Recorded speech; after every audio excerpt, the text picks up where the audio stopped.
These are 5 of the best types of investment strategies that my clients are using.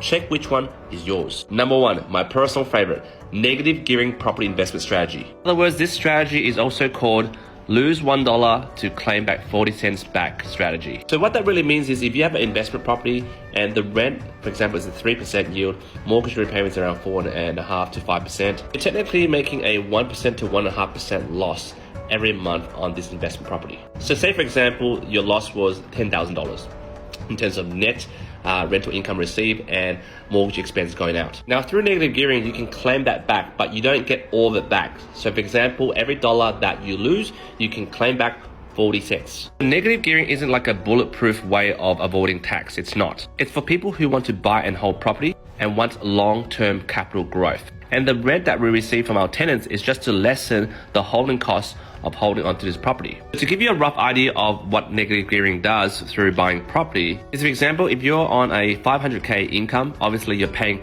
through the roof in tax. For example, 50% of that goes to the taxman if you don't do this strategy. Now for myself, I accumulate a lot of properties because I can utilize the negative gearing strategy to reduce my tax. Rather than paying 250k in tax, maybe I'm paying 85k in tax. No, subjectively to my situation. And mind you, this is legal tax avoidance. I would say this is for high income earners. And I'm not saying I'm a high income earner. I've seen people who make millions of dollars.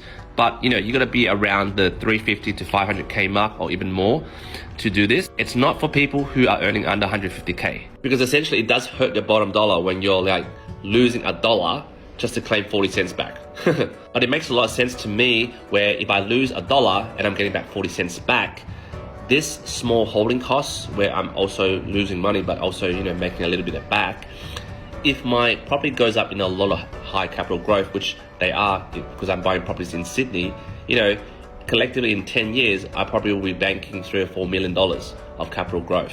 Then losing money every year, like $10,000-$20,000 a year, that's okay.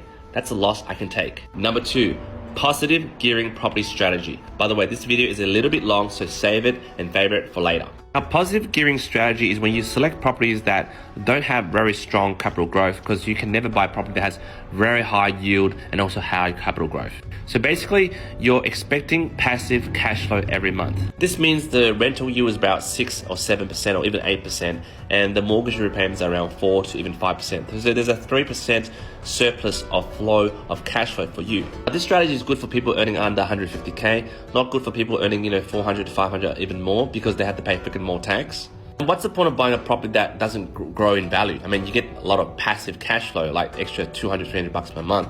But so what? Now, for some people, it's a lifestyle choice. They want to, eventually quit their jobs, especially if they're PAYG. They buy a whole set of property and then it gets passive cash flow. They can, work part-time, work casual, and all that stuff. But for people who are like self-employed, people like myself who work crazy hours but make a lot of money, that's not our preference. We want to buy property that has a lot of capital growth, happy to make a bit of a loss, but in long term, collectively over 10, 15 years, bank 10 to $20 million of capital growth. Number 3, the buy, renovate, and flippers. Now, I dealt with a lot of these clients before when in my past, career highlights was that I used to be one of the head brokers for Cherie Barber's buy, renovate, and flip program. So basically these people, watch her show and then they join her course and then they go, oh, let's buy something cheap and then renovate it and sell it. So I do a lot of their loans. In a nutshell, buy, renovate, and flippers, they usually buy a property that has potential.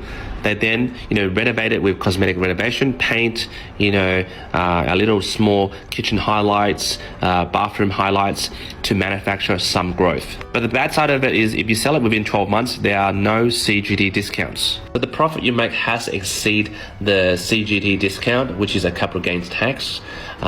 So that's something that I don't prefer, but I've dealt with a lot of clients that do that. Number 4 is buying a piece of land and subdivision to make money. So for this strategy, you're basically a wannabe developer. So you buy a vacant piece of land.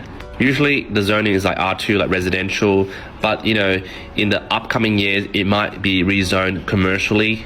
and that usually takes about 10 to 15 years. And the land is usually, out in somewhere you never heard of. It's usually outside the metro suburbs. So what happened is I had a client about, 10 years ago. He bought a house with a lot of acres of land in Kellyville for $2 million. So that's pretty cheap back then. We're talking about, 20 years ago. Just a couple of years ago, he subdivided this land and had, probably about 10, 15 pieces of land. He's selling it for $750K each per piece of land. This type of strategy is for people who have long-term vision, serious investors, and not your PAYG mum and dad, typical, worker. They don't have that type of vision. They don't have that type of money as well. And honest to God, I don't have that vision as well, because that's a lot of bank to put in to buy a vacant piece of land and hold it for that long, and then have the idea to subdivide it depending on council approval, and then sell it and make tons of money. Number 5, the most safest option is to invest in REITs. So REIT stands for Real Estate Investment Trust. Essentially what it is a stock where it holds a portfolio of properties. What happens, you as an investor might use a stockbroker or a financial planner to invest some money in this stock or this REIT. And then every year you get like a distribution of dividend. Now personally, I have about, 80 to 100K of cash invested in REITs. I also have a financial planner, which I take financial advice, and part of my, super that I have in my super fund is invested primarily in REITs because I love property. Now again, this is a low risk form of investing in property, and it's very long term. You won't get immediate gains like a quick capital growth or passive cash flow from positive gearing, but it can be a strategy mixed in with the other 4 strategies I talked about. So guys, what do you think about these 5 strategies? There's obviously more strategies, so jump in the comments. Maybe there's more strategies that I personally don't know about. I'd love to hear your thoughts and would love to read your comments.